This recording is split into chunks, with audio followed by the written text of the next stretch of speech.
알기 쉽게 공부하는 예정론. 오늘은 전택설과 후택설에 대해서 공부를 하겠습니다. 우리 에베소서 1장 4절로 6절까지를 먼저 읽어보겠습니다. 곧 창세전에 그리스도 안에서 우리를 택하사 우리로 사랑 안에서 그 앞에 거룩하고 흠이 없게 하시려고 그 기쁘신 뜻대로 우리를 예정하사 예수 그리스도로 말미암아 자기의 아들들이 되게 하셨으니 이는 그의 사랑하시는 자 안에서 우리에게 거저 주시는 바 그의 은혜의 영광을 찬미하게 하려는 것이라. 과거부터 지금까지 예정론처럼 사람들에게 비난을 받은 교리도 없을 것입니다. 반대하는 이유를 가만히 들여다보면 어떤 것은 정당하고 어떤 것은 잘 몰라서 하는 비난도 많이 있습니다. 그렇지만 아무리 말해도 예정은 성경에 입각한 교리임에 틀림없습니다. 예정이란 창세전에 예수님 안에서 선택을 통하여 영생을 주어 하나님의 아들로 삼으시려는 하나님의 계획을 말합니다. 에베소 1장 5절에 보면은 그 기쁘신 뜻대로 우리를 예정하사 예수 그리스도로 말미암아 자기의 아들들이 되게 하셨으니 이렇게 말씀하셨죠. 우리를 예정하사 예수 그리스도로 말미암아 자기의 아들들이 되게 예정했다는 거예요. 그래서 예정이란 창세전에 예수님 안에서 선택을 통하여 영생을 주어 하나님의 아들로 삼으시려는 하나님의 계획을 말한다. 이거 마음에 꼭 넣어놓으시기 바랍니다. 다음에 예정의 궁극적 목적은 무엇이냐? 하나님의 영광을 찬미하게 하려는 것이다. 에베소서 1장 6절을 보면 예정의 궁극적 목적은 하나님의 영광을 찬미하게 하려는 것입니다. 에베소서 1장 6절을 보니까 이는 그의 사랑하시는 자 안에서 우리에게 거저 주시는 바 그의 은혜의 영광을 찬미하게 하려는 것이라. 예정을 하신 하나님의 궁극적인 목적은 무엇이냐면은 하나님의 영광을 찬미하게 하려는 것이다. 이것입니다. 그리고 우리는 예정의 직접적 목적이 무엇인가를 알아봐야 할 필요가 있죠. 예정의 직접적 목적은 영생부여를 통해 받아들이신 예수님의 형상을 담는 것입니다. 예수님의 형상을 담는 것이다. 받아들이신 예수님의 형상을 담는 것입니다.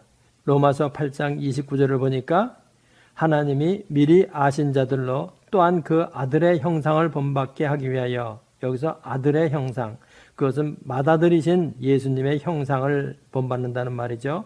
그 아들의 형상을 본받게 하기 위하여 미리 정하셨으니 예정했다는 말입니다. 이는 그로 많은 형제 중에서 맏아들이 되게 하려 하심이라.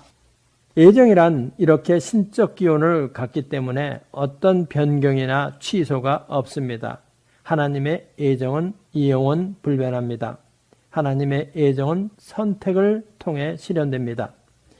1장 4절에 보니까 곧 창세전에 그리스도 안에서 우리를 택하사 이렇게 말씀하셨어요. 하나님의 예정은 선택으로 말미암아 실현된다. 이런 말이죠. 저는 얼마 전에 인터넷에서 어느 목사님의 예정론 이야기를 들은 적이 있습니다. 여러 가지 그럴듯한 좋은 이야기를 많이 늘어놨지만 요약하면 나는 인간의 완전 타락을 믿는다. 그러나 예정론은 믿지 않는다. 이렇게 말했습니다. 이것은 완전 타락도 모르고 예정도 모르는 소리입니다. 완전 타락한 인간을 하나님의 아들로 삼기 위해 찾아오신 이유가 예정에 근거합니다. 창세전에 선택된 인간으로 하여금 하나님의 영광을 찬미케 하려는 예정이 있었기 때문에 타락으로 인하여 영적으로 완전히 죽은 자가 되어 완전 타락한 인간을 하나님이 찾아오신 근거가 바로 창세전의 예정 때문입니다. 예정은 우리의 구원의 신적 기원이 됩니다. 우리의 구원의 확신에 대한 뿌리가 됩니다. 구원의 확신과 예정은 같은 뿌리입니다. 자신이 완전 타락을 믿는다고 하는 사람이 구원의 확신을 갖기 위해서는 나는 완전 타락한 죄인이었지만 예정에 의해 하나님의 자녀가 되었다. 이렇게 믿는 것입니다. 또 이렇게 믿어야 합니다. 예정론은 완전 타락한 인간의 구원의 확신을 위한 신적 기원이 되는 것입니다. 예정론은 완전 타락한 인간의 구원의 확신을 위한 신적 기원이 된다. 그런데 완전 타락은 믿지만 예정은 믿지 않는다. 이 말은 무슨 말이냐? 자기는 구원의 확신이 없다 이런 말입니다. 그렇기 때문에 예정론은 믿고 안 믿고 하는 교리가 아닙니다. 자신의 구원의 확신을 위해 반드시 믿어야 할 교리입니다. 비록 설명하기 어렵고 이해하기 어려워도 믿음으로 아멘 이렇게 하여야 할 교리입니다. 저는 인터넷에서 또 다른 흥미있는 글을 읽은 적이 있습니다. 제가 잘 읽어드릴 테니까 한번 잘 들어보세요. 예정론을 반대하는 가장 큰 이유는 그것이 불공평하다는 것입니다. 왜 하나님은 다른 사람은 아랑곳하지 않고 어떤 특정한 사람만 선택하셨는가? 중요한 것은 아무도 구원받을 만한 자격이 없다는 것을 기억해야 합니다. 모든 사람이 죄를 지었고 모든 자들이 영원한 처벌을 받기에 합당합니다. 그러므로 하나님은 모든 사람이 지옥에 영원히 머물도록 할 수 있습니다. 그러나 대신에 하나님은 그 가운데 몇을 구원하시기로 하시고 우리를 선택하셨습니다. 그는 선택받지 않은 자들에게 불의하신 분이 아닙니다. 왜냐하면 그들은 그들이 받을 정당한 결과 가운데 있는 것이기 때문입니다. 하나님이 몇 사람에게 은혜를 베푸시는 것은 그렇지 못한 다른 사람에게 불공평한 일이 되지 않습니다. 아무도 하나님에게서 무엇을 받을 만하지 않기 때문입니다. 그러므로 아무도 하나님에게서 은혜를 받지 못했다고 불평할 수는 없는 것입니다. 이렇게 생각해 보십시다. 내가 만약 20명의 사람 중에서 5명에게만 돈을 나누어 주었다고 가정해 보세요. 돈을 받지 못한 15명은 화가 날까요? 아마 그렇겠죠. 그러나 그들이 화를 낼 자격이 있습니까? 그렇지 않습니다. 왜 그렇습니까? 나는 아무에게도 빚지지 않았기 때문입니다. 나는 그저 몇 사람에게 좀 후덕하게 행동한 것뿐이기 때문입니다. 여러분들은 이분이 주장한 것에 대해서 어떻게 생각하십니까? 저도 예정을 부분적으로 알 때는 이분처럼 생각했습니다. 이미 죄에 대한 합당한 선고를 받고 감옥에 들어 앉아 구원받을 자격이 없는 사람 중에서 어떤 사람에게는 구원의 은혜를 베풀었고 나머지 사람들은 그대로 놓아두었다고 해서 그것이 불공평하다고 불평할 이유가 없다고 하는 것입니다. 왜냐하면 저들은 이미 모두 구원받을 이유가 전혀 없는 사람들이기 때문입니다. 죄를 짓고 타락한 죄인들 가운데에서 일정 수를 선택하여 구원하고 나머지는 버렸다고 하는 선택설을 타락 후 선택설이라고 합니다. 아담이 타락하고 나서 구원받을 이유가 없는 죄인들 중에서 구원할 사람을 선택했다고 하는 이러한 말입니다.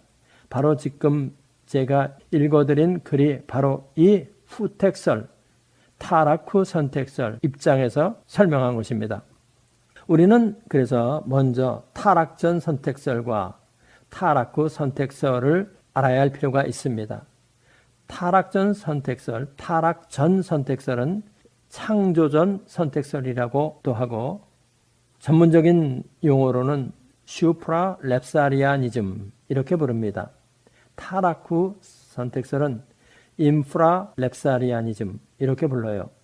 선택설에는 타락 전 선택설과 타락 후 선택설, 타락 전 선택설을 줄여서 전택설, 타락 후 선택설을 줄여서 후택설 이렇게 부릅니다. 타락 후 선택설이란 아담이 타락하고 나서 구원을 위해 선택했다는 말입니다. 반면에 타락 전 선택설은 아담이 타락하기 전 창조 전에 선택을 했다는 말입니다. 지금 제가 읽어드린 인터넷의 글이 바로 타락 후 선택설적 입장에서 예정론을 설명한 것입니다. 감옥에 들어가 있다고 하는 것은 선악과를 먹은 불순종의 행위에 의해 타락하여 감옥에 들어가 있다는 말과 같은 말이고 그 중에 얼마를 선택하여 구원을 시켰다고 하는 것은 타락 후에 은혜의 선택에 의해 구원을 베풀었다는 말과 같습니다. 이 예화는 타락 후 선택설적 입장에서 애정을 이해한 것입니다. 타락 후 선택론자들은 선택을 타락한 아담의 후예들 중에서 일정수를 구원하여 주시기로 애정을 하셨고 그 나머지는 버리기로 애정하셨다고 말합니다. 타락 후 선택론자들은 타락한 아담의 후예들 중에서 일정수를 구원하여 주시기로 애정을 하셨고 나머지는 버리기로 애정을 했다. 이렇게 설명합니다.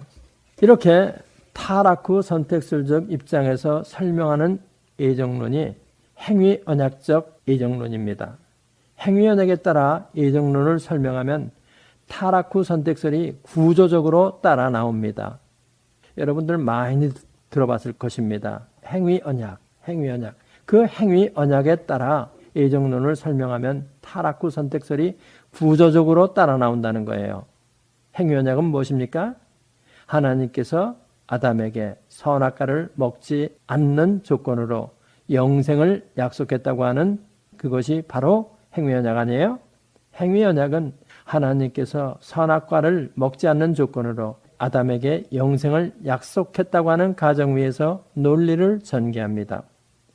먹지 않는 행위에 의해 영생을 약속했다.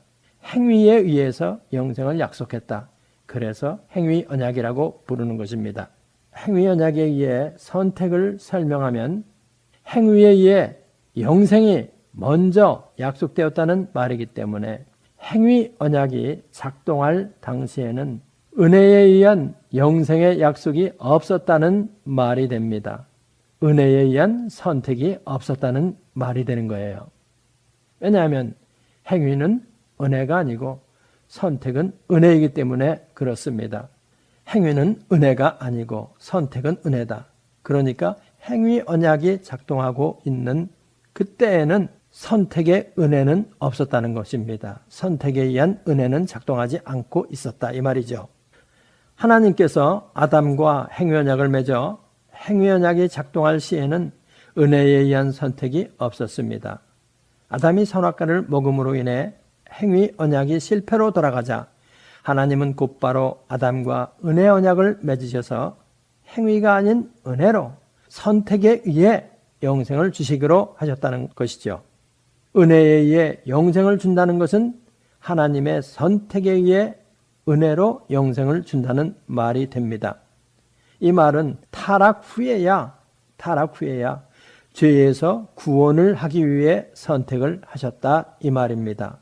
타락 후에야 죄에서 구원을 하기 위해 선택을 하셨다는 것입니다. 타락 후 선택설이 됩니다.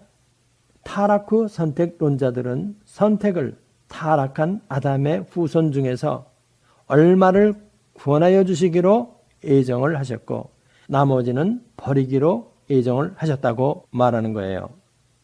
다음은 우리는 타락전 선택설에 대해서 공부를 해야 할 필요가 있습니다. 칼빈이 죽고 난 후 행위언약이 개신교에 들어오기 전까지는 개신교, 프로테스탄트 처치, 개신교에 들어오기 전까지는 개신교회의 정론은 창세전 선택설입니다. 칼빈이 죽고 난 후 네오 칼비니스트들, 신칼빈주의자들이라고 말하죠. 네오 칼비니스트들이 코케이우스의 행위언약을 받아들이므로 코케이우스는 17세기 초 홀랜드의 신학자입니다. 코케이우스의 행위언약을 받아들임으로 인해 루터 교회와 개혁교회 리폼드 처치가 갈라지게 되었고 타락 후 선택설은 개혁교회의 정론이 되었습니다. 우리 에베소서 1장 4절로 6절을 다시 한번 읽어보고 공부를 계속하십시다. 곧 창세전에 그리스도 예수 안에서 우리를 택하사 우리로 사랑 안에서 그 앞에 거룩하고 흠이 없게 하시려고 그 기쁘신 뜻대로 우리를 애정하사 예수 그리스도로 말미암아 자기의 아들들이 되게 하셨으니 이는 그의 사랑하시는 자 안에서 우리에게 거저 주시는 바 그의 은혜의 영광을 찬미하게 하려는 것이라. 여기서 사도 바울은 어떤 애정론을 말하고 있습니까? 창세 전 선택설입니다. 사도 바울이 에베소에서 말하는 애정론은 창세전 선택론이에요. 에베소 1장 4절 보니까 곧 창세전에 그리스도 안에서 우리를 택하사 우리로 사랑 안에서 그 앞에 거룩하고 흠이 없게 하시려고 이렇게 기록됐죠. 창세전의 선택은 타락 후 선택이 아니라 타락 전 선택이 됩니다. 우리가 1장 4절에서 주의해야 할 말씀은 뭐냐면은 우리로 사랑 안에서 그 앞에 거룩하고 흠이 없게 하시려고 한 이 구절입니다. 이 구절을 죄를 지었기 때문에 거룩하고 흠이 없게 하기 위해 택했다고 하면 안 됩니다. 왜냐하면 우리를 선택한 때가 창세전에 우리가 태어나기도 전에 무슨 선이나 악을 행하기도 전에 우리를 선택했다고 하기 때문에 그래요. 그렇기 때문에 거룩하고 흠이 없게 하려고 우리를 택했다 하는 그 말은 죄를 지었기 때문에 거룩하고 흠이 없게 하기 위해서 택했다 이렇게 이해를 하면 안 된다는 거예요. 로마서 9장 11절을 우리 읽어보십시다. 로마서 9장 11절 그 자식들이 아직 나지도 아니하고 무슨 선이나 악을 행하지 아니한 때에 택하심을 따라되는 하나님의 뜻이 행위로 말미암지 않고 오직 부르시는 이에게로 말미암아 서게 하려 하사 리브가에게 이르시되 큰 자가 어린 자를 섬기리라 하셨으니 로마서 9장 11절을 보면 우리가 아직 나지도 아니하고 무슨 선이나 악을 행하지 아니한 때에 다시 말하면 우리가 타락하기도 전에 창세전에 하나님은 우리를 선택하셨다 이 말입니다. 그래서 창세전의 선택, 타락전 선택이 되는 것입니다. 사랑 안에서 그 앞에 거룩하고 흠이 없게 하시려고 한 이 말은 하나님의 아들의 거룩한 신분을 말하는 거예요. 하나님의 아들의 거룩한 신분. 우리가 누릴 거룩은 천사의 거룩이 아니고 우리가 누릴 거룩은 예수 그리스도 안에서 하나님의 아들로서의 거룩입니다. 영생을 가진 하나님의 아들로서의 거룩입니다. 이런 하나님의 아들로서 거룩을 주시고자 하나님은 창세전에 예수 그리스도 안에서 우리를 예정하신 것입니다. 우리가 아직 나지도 아니하고 무슨 선이나 악을 행하지 아니한 때에 다시 말하면 타락하기도 전에 하나님은 우리를 선택하셨습니다. 하나님이 예정하신 것은 예수 그리스도 안에서 하나님의 아들이 되게 하시고자 하나님의 아들이 되게 하시고자 창세전에 예정을 하셨다는 것입니다. 다음은 우리는 하나님의 아들로 선택했다. 이거를 공부를 해야 할 필요가 있습니다. 하나님의 아들로서의 선택. 여태까지 우리가 공부한 바와 같이 하나님의 아들로 선택하신 것은 영원 전에 창세 전에 타락하기도 전에 선택하신 것입니다.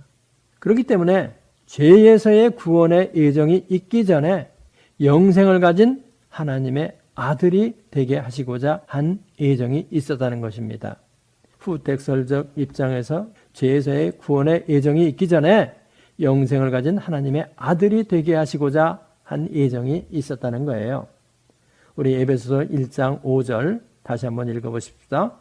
그 기쁘신 뜻대로 우리를 예정하사 예수 그리스도로 말미암아 자기의 아들들이 되게 하셨으니 우리가 관심을 가져야 할 중요한 말은 예수 그리스도로 말미암아 요 말하고 하나님의 아들들이 되게 하셨다는 요 말입니다. 먼저 예수 그리스도로 말미암아 이 말에 대해서 공부를 해보십시다. 수많은 사람들이 창세전에 타락하지도 않았는데 왜 예수님이 필요하냐 이렇게 생각합니다. 그리고 이러한 생각하에서 거의 모두가 애정론을 말했습니다. 그렇지만 타락하지 않았어도 창세 전에도 예수님은 필요합니다. 왜 그러냐? 유한한 인간이 영원한 생명, 영생을 갖기 위해서는 중보자가 꼭 필요합니다.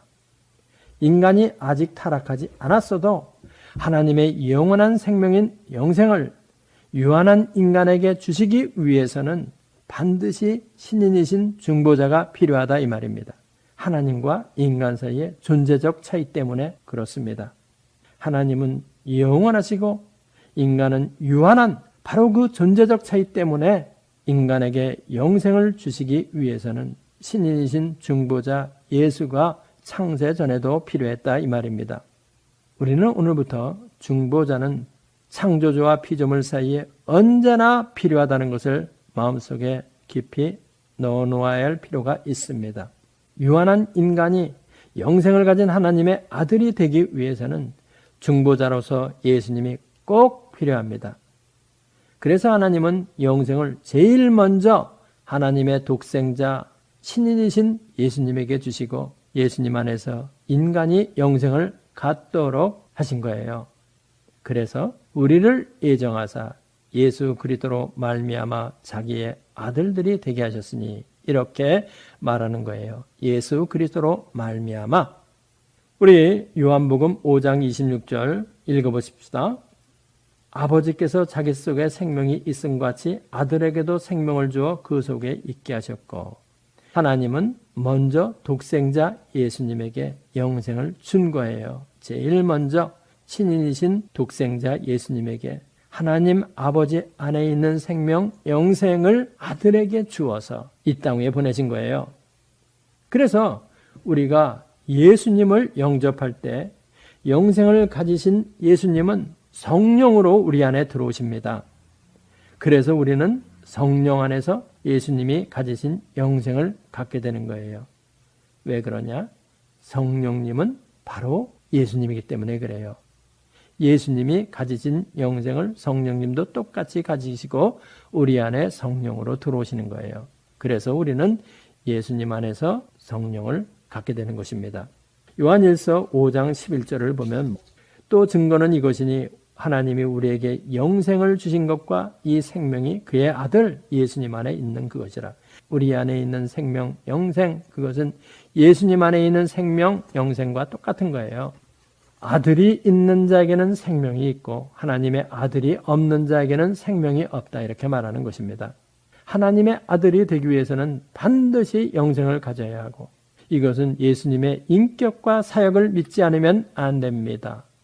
예수님에 대한 믿음을 통하지 않고는 영생을 가진 하나님의 아들이 될 수 없습니다. 사도 바울은 이것을 예수 그리스도로 말미암아 이렇게 말한 거예요.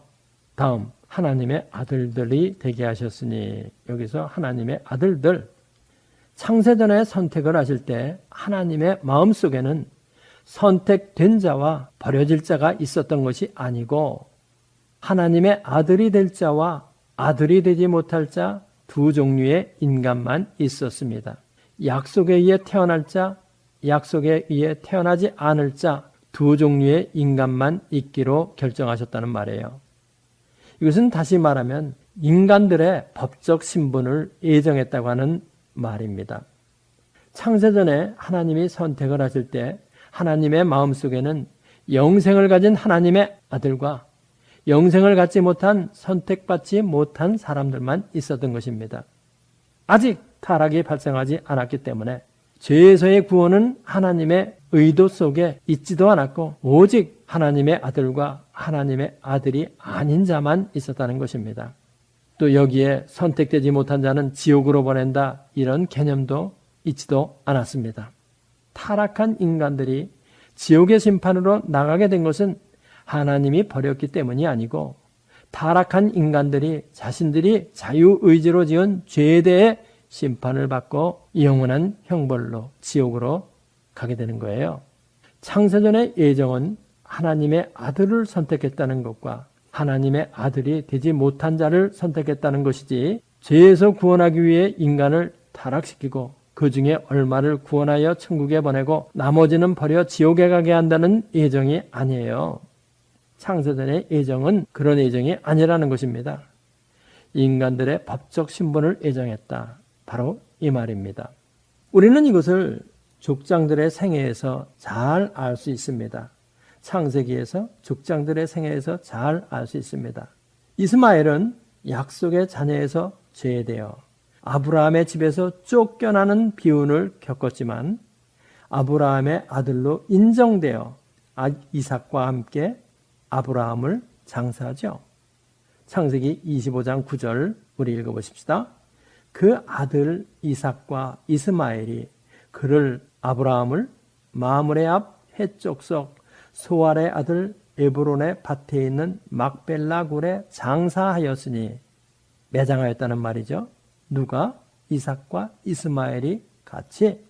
이삭에서 난 자만 넷이라 이렇게 하셨기 때문에 이스마엘은 영원히 버림받고 쫓겨나 아브라함 앞에 다시는 나타나지 못할 줄 알았는데 이스마엘도 아들로서 아버지의 장례를 거행하는 거예요. 약속의 아들과 선택되지 못한 이스마엘은 단지 법적 신분의 차이만 있을 뿐입니다. 이스마엘과 이스마엘의 후손들이 심판으로 나가게 된 것은 그들이 애정에 의해서 버려진 때문이 아니고 자신들이 지은 자범죄에 대한 심판으로 인해서 마지막 때에 심판을 받고 버려지는 거예요. 이것을 다시 우리가 공부한 용어로 정돈하면 모든 인간은 첫사람 아담 안에서 타락한 자로 나타나고 자범죄로 인해 율법의 심판을 받는다고 하는 거예요. 바르트가 예수 안에서 모든 인간이 선택되고 예수 안에서 모든 인간이 유기되었다고 하는 말은 틀린 말입니다. 저는 틀린 말이라고 단언합니다. 예수님 안에서 모든 인간이 유기된 것이 아니고 첫사람 아담 안에서 버려진 것입니다. 그리고 예수님 안에서 선택된 것입니다. 첫사람 아담의 역사성을 인정하지 않는 바르트의 입장에서 아담 안에서 버려짐이 없고 예수님 안에서 버려졌다고 하는 것은 당연한 거예요. 바르트는 첫사람 아담의 역사성을 인정하지 않죠. 그것은 초역사다 이렇게 말합니다. 그렇기 때문에 아담 안에서 버려진다는 게 바르트에게는 없어요. 그러니까 예수님 안에서 버려지고 예수님 안에서 선택됐다. 이런 황당한 소리를 하는 것입니다. 다음은 야곱의 쌍둥이 형제 에서의 경우를 우리 살펴보십시다.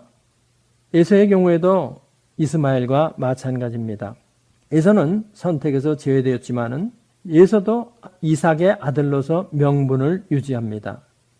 에서도 이삭의 아들로서 이삭의 장례를 거행하는 거예요. 우리 창세기 35장 29절 읽어보십시다. 이삭이 나이 많고 늙어 기운이 지남에 죽어 자기 열조에게로 돌아가니 그 아들 에서와 야곱이 그를 장사하였더라. 그 아들 에서와 야곱이 그를 장사하였더라. 야곱과 에서는 하나님의 집에서 법적 신분만 다르게 존재합니다. 그렇죠? 야곱과 에서는 하나님의 집에서 법적 신분만 다르게 존재한다는 거예요. 이스마엘과 이스마엘의 경우와 똑같습니다. 그러면 선택에서 죄된 자들이 영원한 형벌로 가는 것은 무슨 이유 때문이냐? 무슨 이유 때문이에요? 하나님이 버렸기 때문에 그래요? 선택된 자들은 하나님의 예정에 의해서 천국 갈 때까지 은혜에 의해서 견인하지만 약속에서 죄된 자들은 자신의 자유의지로 자범죄를 짐으로 인해 그 처벌로 영원한 형벌에 처해지는 거예요. 그러니까 선택되지 못한 자들이 지옥에 간다. 이런 말은 무슨 말이냐? 그들이 지은 자범죄에 의해서 간다고 하는 말이지 하나님이 그들을 버렸기 때문에 그들이 지옥에 간다. 이런 말은 아니라는 것입니다. 앞서 말한 것처럼 이스마엘과 그 후손들, 에서와 그 후손들은 선택받지 못하여 지옥으로 가는 것이 아니고 그들이 지은 자범죄에 의해 율법의 심판을 받고 지옥으로 가는 거예요. 반면에 선택된 자들은 선택받지 못한 자들과 마찬가지로 많은 죄를 저질렀지만 예수님의 대속적 형벌을 믿음으로 형벌에서 제외되는 거예요. 선택되지 못한 자들은 예정에 의해서가 아닌 그들 자신의 자범죄로 인해 많은 범죄를 저지르게 되고 그 형벌로서 지옥에 가는 거예요. 예정 때문이 아니라는 겁니다. 우리 결론을 맺어보십시다. 예정은 하나님의 아들로 삼기 위한 예정입니다. 우리가 취할 거룩은 하나님의 아들로서의 거룩입니다. 이것은 모든 인간이 무슨 선이나 악을 행하기도 전에 창세전에 있었던 일입니다. 하나님의 아들이 되게 하기 위해서는 예수님 안에 있는 하나님의 영원한 생명인 영생을 주어야 합니다. 죄가 없어도 예수님이 필요한 것은 창조주와 피조물 사이의 존재적 차이 때문에 그렇습니다. 그래서 하나님은 제일 먼저 그의 아들 독생자이며 신인이신 중보자 예수님에게 제일 먼저 영생을 주신 것입니다. 요한복음 5장 26절을 보니 아버지께서 자기 속에 생명이 있음 같이 아들에게도 생명을 주어 그 속에 있게 하셨다. 이렇게 말씀하시고, 또 예수님의 인격과 사역을 믿는 자에게 예수님이 가지신 삼위일체의 제2위 성자 하나님이 가지신 영생을 그 믿는 자에게 주신다. 인격과 사역을 믿는 자에게 주신다는 것이에요. 요한복음 3장 15절을 보니까 이는 저를 믿는 자마다 영생을 얻게 하려 하심이라. 하나님이 세상을 이처럼 사랑하사 독생자를 주셨으니 이는 저를 믿는 자마다 멸망치 않고 영생을 얻게 하려 하심이라. 저를 믿는 자 뭐예요? 예수님의 인격과 사역을 믿는 자, 이것입니다. 그 믿는 자에게는 성령이 영생을 가지고 그의 마음 안에 들어와 성령 안에서 영생을 가져서 하나님의 아들이 되고 영원전에 하나님이 예정하신 예정이 실현되는 거예요. 우리 다 같이 기도하십시다. 예정론은 하나님의 말씀에 기록된 것입니다. 우리는 이것을 믿는다 안 믿는다 결정할 권리가 없습니다. 우리가 그것을 믿지 못할 때는 하나님 앞에 우리의 지식과 믿음의 연약함을 고백하고 성령의 도움으로 믿게 해달라고 기도해야 되리라고 믿습니다. 그런데 수많은 사람들이 조그마한 인간의 생각으로 이것을 거부하고 비난하고 비판하는 경우를 너무나 많이 봅니다. 하나님께서 우리들에게 지혜를 주셔서 우리들 자신들이 이해할 수 있도록 도와주시고 또한 잘 이해한 것을 제대로 알지 못하는 사람들에게 가르치고 전파하여 우리를 보내신 예수님의 뜻이 이루어질 수 있도록 축복하여 주시옵소서. 예수님의 이름으로 기도합나이다. 이 성경 공부를 하신 분은 곧바로 라이크 버튼을 눌러주세요. 여러분의 수고가 하나님 나라 확장에 큰 도움이 됩니다.